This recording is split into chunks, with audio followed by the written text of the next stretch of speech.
Texas had two chances to move forward with marijuana, making it legal, getting rid of these draconian laws that are there for extremely wrong and racist reasons. Now, if you don't know what I'm talking about, there's some leaked audio in those the Nixon tapes where one of his aides, he says that whenever they were kind of pioneering this war on drugs, and I don't remember if they coined that phrase or if that was a Reagan thing, because I know Reagan said it a ton.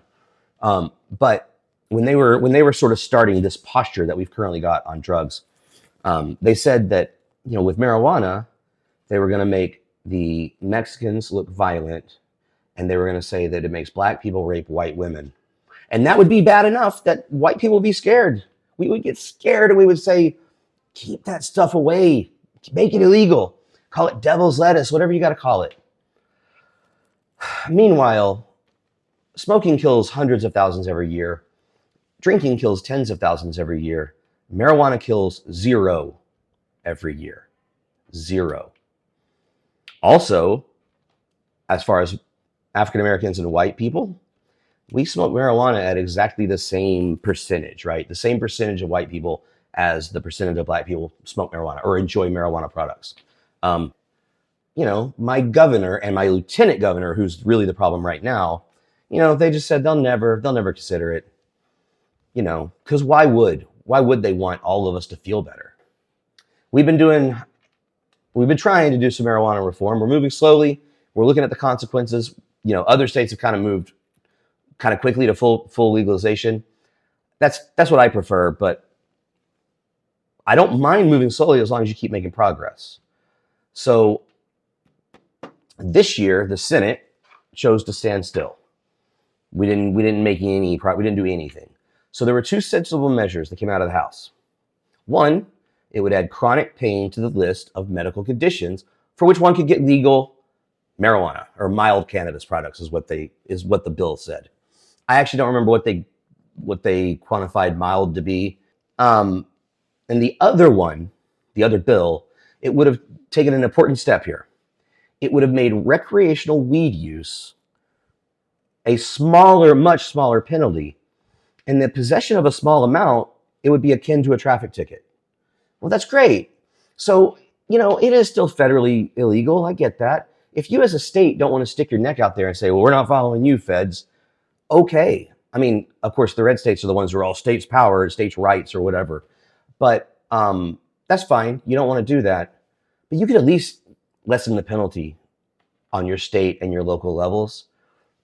There's no reason why we're jailing people for marijuana. It's crazy.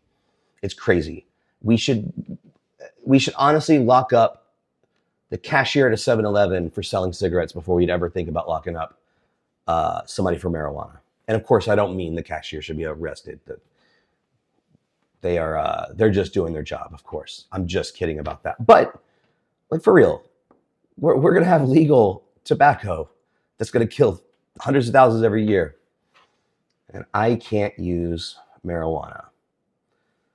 So the House, in 3 straight legislative sessions, they have voted to reduce criminal penalties with weed.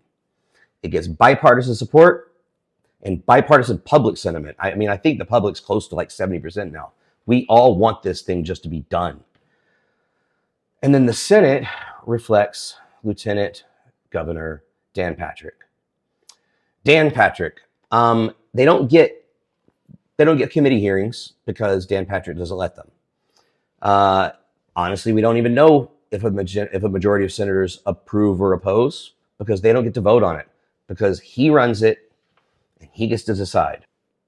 You don't get to buck a 3-time elected lieutenant governor, or at least they're scared to. The constituents' views, they're very clear. Poll after poll, Texans say they want decriminalization. Nearly 3/4, about 70%. Of responders in a December survey, they said that it was conducted by the University of Texas. Now, they didn't just ask people in Austin, okay? They scatter it. They go to all those really red areas, in between the more liberal cities. So we have what's called a compassionate use program, but it's so difficult to get approved for it that You know, it's basically only epilepsy.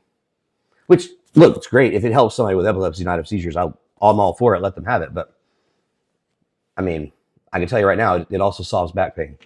Pretty amazing.